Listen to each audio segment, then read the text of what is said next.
Hola, ¿qué tal? Te habla Oscar Naranjo y estamos reunidos para la amada iglesia local en calle Galvez. Estamos en un tiempo especial, tiempo de cuarentena, con esta problemática mundial que es este virus, el coronavirus. Y yo escribía hace días, antes que empezara todo esto a difundirse más, y escribí allí en las redes sociales algunos pensamientos y ponía que Disney perdió la magia. Ponía que París, la ciudad luz, se ve apagada por estos momentos. Nueva York, la ciudad que nunca duerme, ahora tiene un descanso obligatorio. Y dice que todos los caminos conducen a Roma. Ahora nadie quiere tomar esos caminos para ir a Roma. Pero todo esto ha cambiado.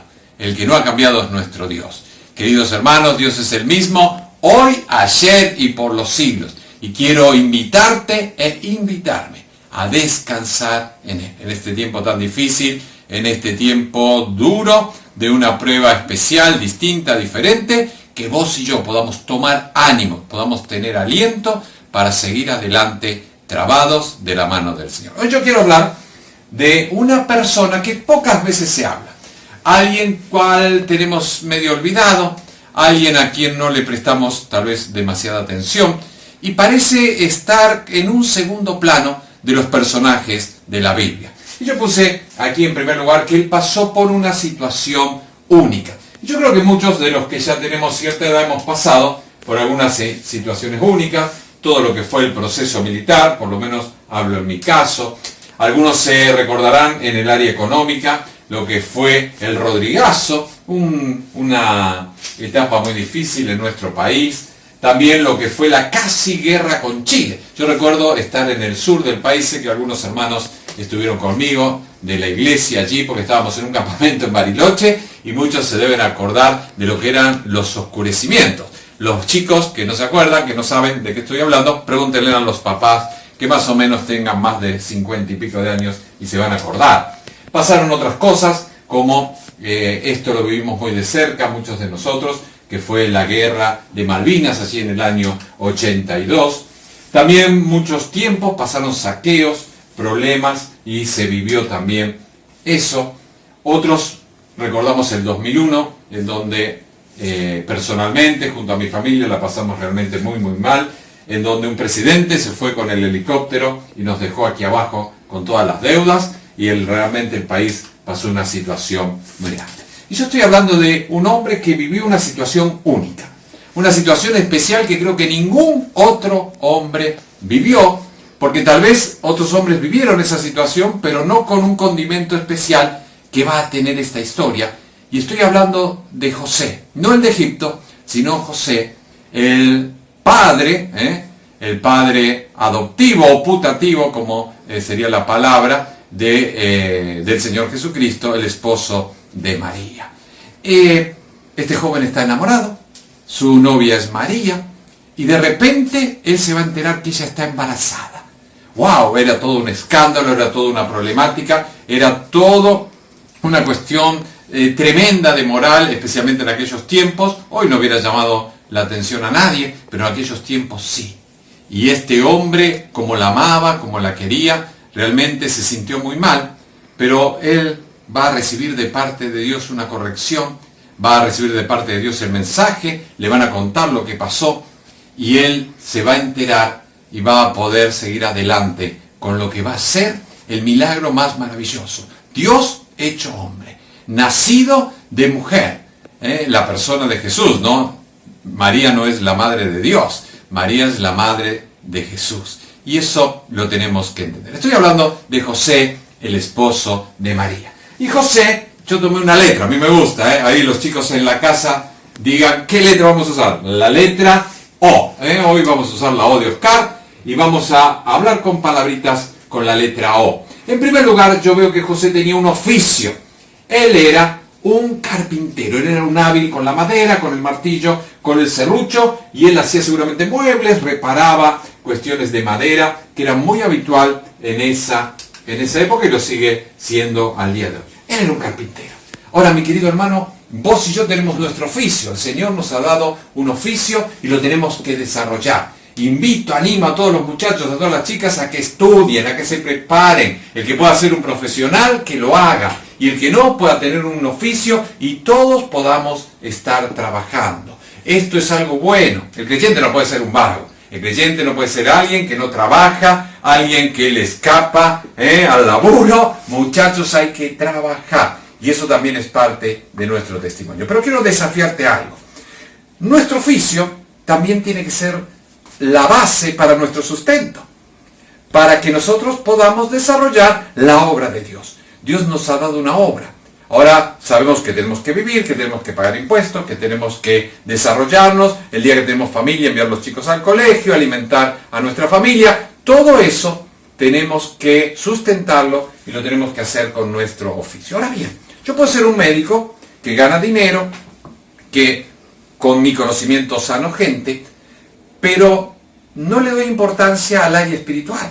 Ahora, ¿cómo cambia la cosa si ese mismo médico se sustenta su vida, le sana a las personas con su conocimiento, pero ve en cada paciente una persona a la cual llevar a los pies de Cristo? Yo te animo, yo te aliento en el lugar en donde te puso, si sos barrendero, si sos gendarme, si sos comerciante, si sos empresario, lo que sea, en donde estés, Dios te ha colocado allí en un lugar para que desarrollando tu oficio puedas sustentarte, pero también puedas llevar a todos los que te rodean a los pies del Señor. Ese es nuestro campo misionero.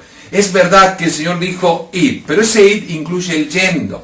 Y ese yendo habla de que mientras vamos en el camino de la vida, yo siempre lo llamo en el camino. En el camino el Señor curó al leproso, al paralítico. En el camino el Señor aún levantó y le dio vida a los muertos. En el camino.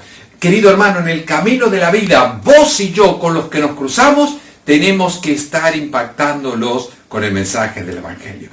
Con la letra O estamos viendo la palabra oficio. Lo primero que tuvo José fue un oficio. Mateo capítulo 13, verso 55 dice que las personas se decían: ¿no es este el hijo del carpintero?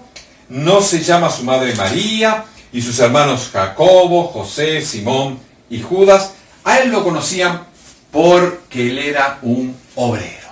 Este hombre era un obrero. Y yo pensaba que nosotros también somos obreros. Somos obreros del Señor, que trabajamos para Él, que le servimos. Y qué hermoso es poder trabajar para Él. Quiero alentarte a que seas un obrero del Señor. Es verdad, a veces nosotros separamos la vida, ¿no? Decimos, bueno, yo tengo una vida secular, en mi vida secular hago tal cosa, y en mi vida ministerial hago tal otra. Y eso es imposible, no podemos separar la vida, no hay vida eclesiástica, ministerial y vida secular. La vida es una sola. Y nosotros en el camino de la vida tenemos que estar sirviendo al Señor en cada momento, en cada acto, en nuestro trabajo, en nuestra tarea, constantemente en nuestra familia tenemos que estar siendo un obrero de Dios. ¿Estás sirviendo al Señor? ¿Estás trabajando? Es importante que todos podamos, de una o de otra manera, con los dones que el Señor nos ha dado, poder estar sirviendo al Señor. Él era un carpintero, él era un obrero. Maravilloso este hombre, José. Pero también la palabra de Dios dice que él no tenía dinero. No tenía dinero. Y es un tiempo difícil, hermano. En lo económico es un tiempo muy difícil. La mayoría tiene sus negocios o sus trabajos suspendidos. No hay mucho dinero hoy en la calle. Algunos posiblemente puedan perder el trabajo. José no tenía dinero y nos damos cuenta porque cuando ellos van a hacer la ofrenda, no llevaron la ofrenda de los ricos, sino que llevaron aquellas aves que representaban la ofrenda de los pobres. Qué tremendo, ¿no? Ver a quienes estaban en la familia del Señor, que podrían haber tenido todo, ¿no? Dinero, poder tener toda una gran mansión, sin embargo, no fue así. El Señor no vivió así, ¿no? Las aves del cielo tienen su nido, las zorras tienen su cueva, el Hijo del Hombre, el Creador, el Hacedor, el Sustentador de todas las cosas, no tiene dónde recostar la cabeza. Hermanos, hoy es un tiempo difícil, un tiempo duro, pero podemos descansar, confiar en el Señor, que Él va a proveer para nuestros gastos. Ahora bien, seguimos adelante. Él vivía en Nazaret. Mire lo que dice Lucas, allí voy a ir buscando, Lucas capítulo 2, verso 4. Dice la palabra de Dios, Lucas capítulo 2, verso 4, que Jesús Y José subió de Galilea a la ciudad de Nazaret, a Judea, a la ciudad de David, que se llama Belén, por cuanto era de la casa y familia de David. ¡Qué extraordinario! José viene del linaje de David, por donde viene la línea del Salvador de la promesa. Con la letra O, en primer lugar, él tenía un oficio. Con la letra O, también José tenía un orden. José tenía un orden. Es verdad que él no entiende al principio el mensaje, es verdad que no entiende qué está pasando con su esposa o quién va a ser su esposa María, pero él va a llegar a formar un hogar. Él era el esposo de esta mujer que es María. María es virgen, no había conocido hombre, y es el Espíritu Santo haciendo este milagro extraordinario quien la va a embarazar para proveer al Hijo, a Jesús. Es una obra milagrosa. Ahora, lo que a mí me interesa es el orden. Y nosotros también tenemos un orden. Hoy en día sabemos que las personas no le dan importancia al hogar, no le dan la importancia al matrimonio. Ya los jóvenes de hoy en día no se casan. Recuerdo, hace poquito se casó Melanie y Catriel. Fuimos allí al registro civil y veíamos que eran ellos solitos los que se casaban. Y la gran mayoría ya ahora no se casa. Porque desestiman la palabra de Dios, no le interesa formar un hogar, quieren vivir en concubinato o en pareja, o como se les llame hoy en día, quieren probar, quieren no estar atados a un compromiso. Ahora nosotros como cristianos somos diferentes, nadamos contra la corriente, vivimos a contramano, y vos y yo tenemos que tener un orden. Ya nosotros estamos casados en nuestro hogar, pero si vos estás soltero, es bueno que el día de mañana tenga tu esposa, tenga tu esposo, y puedas formar un hogar. El mundo te vende otra cosa. El mundo te dice, dale que va, como dice Ricky Martin, viví la vida loca, hacé lo que se te da la gana. Ahora nosotros no vivimos como el mundo quiere. Nosotros vivimos como Dios nos enseña en su palabra. Y José nos muestra que él tenía un orden. Él tenía un hogar, tenía una esposa, tuvo hijos, y eso habla de un orden. Ahora bien, yo quiero hablar de esto, y esto no es una mala palabra, porque José es el padre putativo de Jesús. No es una mala palabra. ¿Por qué? ¿Por qué a los José se le dicen Pepe? Usted sabe que en el santoral católico todos los días se nombra un santo.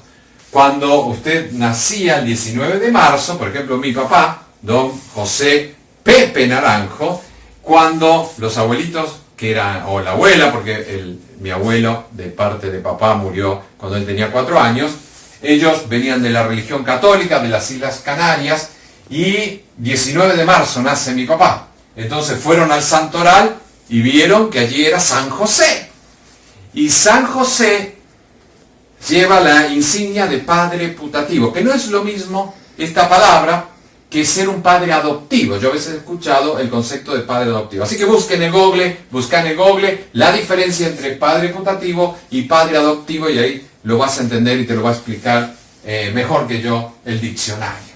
Ahora bien, padre putativo lo abreviaron y pusieron la P y la P. Entonces quedaba San José PP. Y así quedó este apodo de los que se llaman, o nos llamamos, porque yo también me llamo José, si bien no lo uso el nombre porque papá usaba ese nombre, así que él era el Pepe famoso de la familia. Él va a estar haciendo una tarea con Jesús. No era fácil, porque en realidad no era su hijo, pero era su hijo. Y qué difícil, qué tremendo. Él, por eso yo te decía al principio del mensaje que él pasó por algo que nadie pasó. Pero allí está Jesús, que es su hijo, pero no es su hijo. Y él va a ser formado en el hogar de José. Pero José tenía un orden, con su esposa María, con sus hijos. Aquí la misma palabra de Dios nos cuenta que Jesús va a tener hermanos. Es verdad que la religión popular dice que no son hermanos, que son primos. Pero nosotros cuando leemos y estudiamos la palabra, creemos que María tuvo otros hijos, porque ella es una mujer común, una mujer hermosa, extraordinaria, utilizada, ¿quién como ella? Pero una sierva del Señor. Ella no puede salvar a nadie. A veces me dicen los evangélicos no creen en María. No, sí, por supuesto. ¿Se acuerdan en las bodas de Caná? Cuando allí el Señor va a hacer su primer milagro, María llama a los mozos y dice, muchachos, hagan todo lo que Él les dice. Y nosotros cumplimos las palabras de María, porque hacemos todo lo que Jesús nos dice y nos enseña. María, gran mujer. Ahora, ¿María nos lleva a Dios? No. María dice, hagan lo que Jesús dice. Ese es el gran mensaje que nos deja María y un instrumento utilizado por Dios. Tercer lugar, con la letra O, José, Pepe de la antigüedad, fue un gran oyente. Un gran oyente. Porque el Señor le habló. En primer lugar, se le va a presentar el arcángel y va a estar allí hablándole. Y le dice que él la iba a dejar a María, porque se entera que está embarazada, él no entiende, su corazón está herido, él está enamorado de esta chica, no sabe qué pasó, qué relación ha tenido por allí, no puede entender, él está preocupado, amargado, embroncado, vaya a saber cómo está el corazón de José, y sin embargo, allá se le presenta aquel arcángel y le dice, no la dejes, y le cuenta la historia, ha sido elegida para traer a la persona del Señor Jesucristo a este mundo. José era un hombre justo, era un hombre de Dios, por algo Dios le había elegido, y él va a tomar la decisión adecuada. Él va a formar un hogar con María. Qué hermoso, ¿no? Qué extraordinario. También cuando están allí y va a venir la matanza de los niños, el ángel se le presenta y le dice, huya, huya. Algunas personas dicen, bueno, ¿cómo los creyentes no van a hacer sus reuniones? Si Dios es tan grande, es tan poderoso, hagan sus reuniones, el virus no lo va a tocar. Ahora, Dios no nos dice eso. Dios dice que tenemos que ser precavidos. Dios dice allí en los proverbios, estaba leyendo, que el hombre que ve que allí hay un pozo no va y se tire y dice, bueno, que Dios me proteja. No, se corre del pozo y se va por otro lado donde no hay un pozo. Fíjense que aún el Señor Jesús, Dios podría haber mandado ángeles, arcángeles, legiones, ejércitos que le protejan. Sin embargo, le llama el ángel a José y le dice, muchachos, huyan a Egipto, hasta que esta matanza pase y ustedes protejan la vida de Jesús. Hermanos, vamos a protegernos. Confiamos, creemos en el Señor, pero vamos a protegernos. Nos vamos a quedar en casa, algunos tenemos que salir a trabajar, pero nos vamos a tomar las medidas de seguridad, porque eso habla de que somos creyentes, somos responsables con el prójimo, porque no le queremos contagiar, somos responsables con nuestra familia y somos responsables con nuestra salud, con nuestro cuerpo, que es templo del Espíritu Santo y debemos cuidarnos. El Señor dice, muchachos, sean prudentes. Así como Él envió a Jesús un día y a sus padres, a María y a José, a que se protejan, huyendo hacia Egipto, nosotros ahora nos quedamos en casa en este tiempo. A mí me gusta, él fue un oyente. Él escuchó la palabra de Dios y le hizo caso. Hermanos, qué hermoso tiempo. Un tiempo donde podemos leer más la Biblia. Yo, mire, ya he terminado el Antiguo Testamento. Ahora arranco esta semana que entra con el Nuevo Testamento. Constantemente vivo haciendo esto, pero a un ritmo más lento. Qué hermoso podés estar estudiando la Biblia. Podemos estar escuchando mensajes como este que estás escuchando esta noche. Podemos estar en intimidad con el Señor, compartir más tiempo con nuestra familia. Qué extraordinario. Es realmente hermoso este tiempo en donde el Señor nos ha dicho, paren un momento. Deténganse en vuestros caminos, mediten, piensen, acuérdense que yo soy Dios, que todo está bárbaro, ¿no? Nosotros hacemos proyectos, hacemos un montón de cosas. Dios dijo, basta, muchachos, hasta aquí llegaron, por un tiempo van a tener que estar en sus casas. Y qué bueno que es que podamos estar escuchando la palabra de Dios. Pero quiero terminar y con la letra O. Una de las características de José con la letra O es que él fue obediente. Él fue obediente. Si estaríamos en la iglesia te estaría diciendo, decid conmigo la palabra obediente, y vos repetirías, bueno, hacelo allí en tu casa, decirle a tus pibes que lo hagan, así no perdemos la costumbre. Obediente. Qué extraordinario que fue este hombre José. Él hizo lo que el ángel le ordenó. Es un ejemplo de obediencia, de docilidad. Vos sabés que todo se trata del control. Viste que en la casa, ahora que estamos más encerrados, si no tenés dos televisores, si hay un solo televisor, ¿quién es el que tiene el poder? El que tiene el control remoto, ¿no es cierto? Entonces el que maneja el control remoto elige la película, elige la serie, lo que quiere ver. En la vida también se trata de quién maneja el control. Viste que a veces hablamos de mi compromiso con Cristo. Claro, soy yo el que se compromete con Cristo. A mí me gusta hablar de rendición, mi rendición. Porque cuando yo me rindo, es cuando bajo mis armas Es cuando me entrego, ¿no? Como lo hace el soldado y dice, ya está, ya perdí. Ahora soy un prisionero, ahora no tengo ya mi voluntad. Ahora el que ganó es el que me puede matar o me puede dar vida, el que me puede perdonar o me puede llevar a un calabozo. Esto es igual. Yo me tengo que rendir a Cristo para que Él sea el Señor de mi vida. El problema es que nosotros queremos mantener el control. Queremos vivir a nuestro antojo, queremos hacer nuestra voluntad, queremos cumplir nuestros sueños, queremos adaptar nuestra voluntad y que Dios se encaje en nuestra voluntad. Y oramos a veces como imponiéndole cosas al Señor. Querido, lo mejor que nos puede pasar es rendirnos, es ser obedientes, es caer como muertos delante del Señor, para que su vida se manifieste en nosotros. Él hizo como el ángel le ordenó. Ese mandato del ángel venía del mismo Dios. Él era justo, él era un hombre justo. Y nosotros también somos justos, no por mérito alguno. Dice la palabra que justificados, pues por la fe tenemos paz para con Dios. Somos hechos justos, como somos hechos santos. Siempre hablamos de esa santidad posicional. En Cristo somos hechos santos, no santulones, santos. Tenemos y somos llamados a vivir una vida de santidad. La santidad práctica. Primero, santidad posicional. Segundo, santidad práctica. Y el tercer concepto de santidad es la santidad final. Cuando ya crucemos el frío umbral de la muerte o el Señor nos venga a buscar, allí estaremos para siempre en un estado que no estará el pecado presente. Qué hermosa característica de este Pepe, de este José. Él era un hombre obediente, él era un hombre que hizo lo que Dios le ordenó, él era un hombre justo.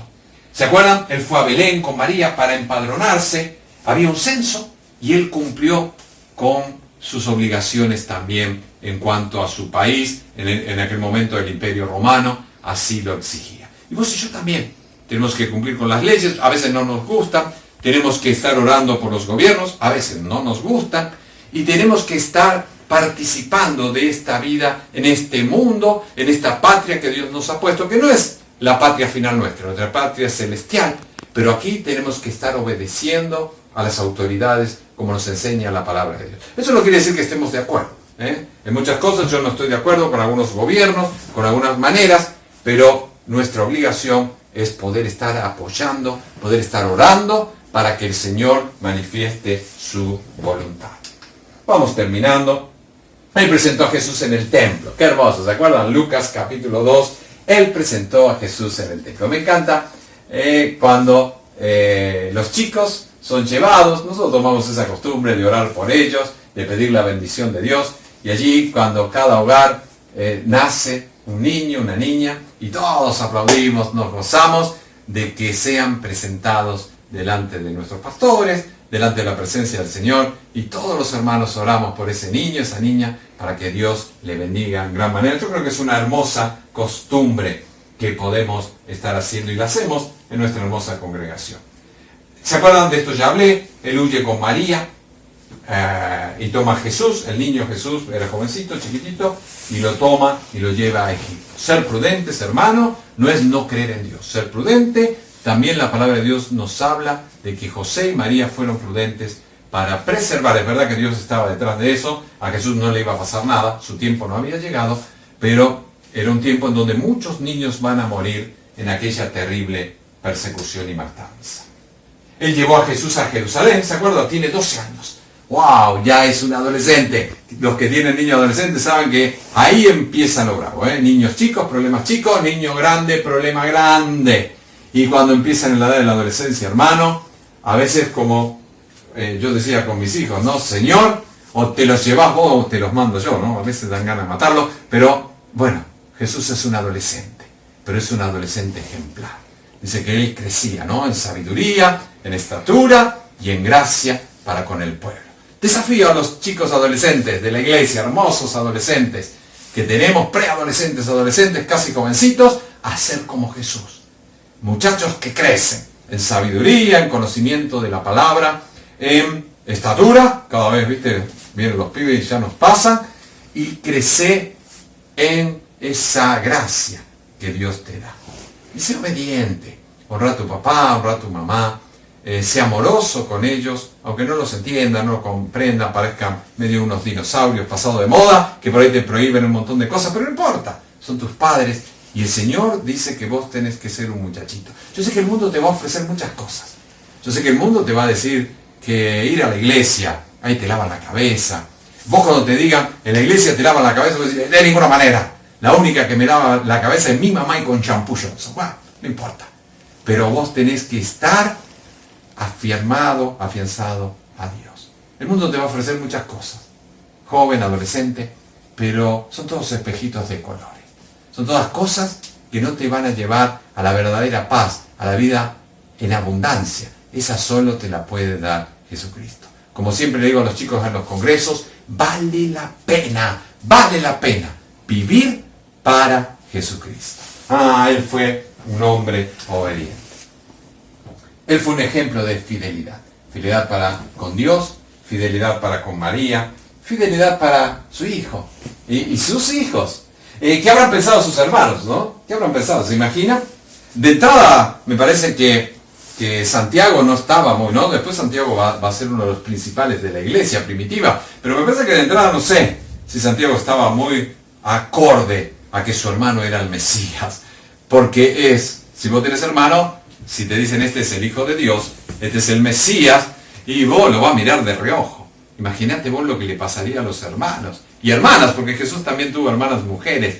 Qué tremendo habrá sido ser el hermano en carne del Señor Jesucristo. Y vamos terminando con la letra O. A veces se ha dicho que José ha sido el personaje de la Biblia olvidado, aquel que pasa en un segundo plano, aquel que ni siquiera sabemos qué le pasó, porque la Biblia no dice más nada de él. Él ha muerto, porque lo entendemos por la lógica. Cuando el Señor va a la cruz del Calvario, yo creo que ya murió, porque Él toma a María y a Juan, ¿se acuerdan? Y le dice, mujer, ahí tu hijo, Juancito querido, ahí está tu madre, cuídala. Y el Señor, protegiendo a María, Él la encomienda al cuidado de Juan. Quiere decir que ya José no estaba en vida. ¿Qué le pasó? No sé. En la eternidad nos enteraremos. Ahora, yo me pregunto, ¿habrá sido olvidado? ¿Será este hombre tan maravilloso, tan justo, tan especial, que tiene tantas características, un hombre olvidado? De ninguna manera. Dios no olvida a ninguno de sus siervos. Y yo quiero dejarte estas palabras y dejarme estas palabras de aliento en este tiempo de crisis, en este tiempo de pandemia, en este tiempo tan duro que nos toca vivir. Y decirte que Dios no nos ha olvidado. Y decirte que Dios está presente en cada uno de nuestros hogares. La sangre de Cristo nos protege, querido hermano. Y si tenemos que pasar aún por lo más difícil, tal vez contraer esta enfermedad, tal vez tener que enfrentar el valle de sombra y de muerte, mi querido, son los planes de Dios y lo aceptamos. Ahora, nunca Él nos va a dejar. Nunca Él se va a olvidar, como no se olvidó de José, como no se olvidó de cada uno de sus hijos, como no se olvida de vos, como no se olvida de mí. Tenemos un Padre amoroso, lleno de misericordia, que ha desplegado su gracia infinita, sin igual, escandalosa gracia, que trastorna y trastoca el entender aún de los más sabios, pero el simple y el sencillo la ha aceptado. Mi querido, tenemos que descansar en eso. ¿No hay comida? Está difícil, ¿eh? No hay para pagar los impuestos, está difícil. No hay trabajo porque nuestro trabajo está cerrado o en nuestras fábricas nos han suspendido. Hermano, es un tiempo distinto. Pero déjame decirte que Dios no se ha olvidado de su pueblo. Él es el Rey, Él es el soberano. No alcanzamos a entender, no alcanzamos a comprender. Sabemos que estas cosas van a ir sucediendo y solo principio de dolores. La nube ya está en el firmamento. Pronto el Rey viene y nos viene a buscar. Y como siempre digo, lo mejor está por venir, porque lo mejor es Jesucristo. Porque lo mejor es estar con Él para siempre. Mientras tanto, vamos a padecer, vamos a sufrir. Y esta pandemia nos lleva a sufrir. Pero, ¿qué le pasará al mundo, no? Que no tiene a Cristo, que está hueco, que está vacío. que no tiene al Señor en su corazón. Vos y yo descansamos en Él. Vos y yo tenemos un hogar en la eternidad. Pero mientras tanto, mientras estamos acá, Él es nuestro amigo, Él es nuestro Padre, Él es nuestro Dios. No hay mayor consuelo, ánimo, aliento que ese. Ah, José, el olvidado de ninguna manera. Él tendrá su premio por toda la eternidad de las mismas manos de Dios. Mi querido, terminamos así esta reunión. Y me pidieron que sea de aliento, de ánimo. Y yo quería dejarte estas palabras para que cada uno de nosotros podamos tomarnos de la mano de Él. Si hay alguien que está oyendo o está viendo por Facebook o por las demás redes que van a subir este material y aún no tiene a Cristo como Salvador, déjame decirte que tenés que venir a Él, que tenés que pedirle perdón por tus errores y pecados, que tenés que arrepentirte. El cristianismo no es una religión, el cristianismo es una relación personal entre el hombre y el Creador. Rendite al Señor, entregale tu vida a Él, que Él sea tu Señor, tu Salvador. Él te va a dar vida eterna, salvación. Pero aquí Él va a ser tu amigo, Él va a ser tu compañero, Él va a ser tu escudo, Él va a ser tu roca firme, Él va a ser el que va a estar a tu lado. Ah, dice la palabra, aunque padre y madre te dejen, yo no te dejaré nunca.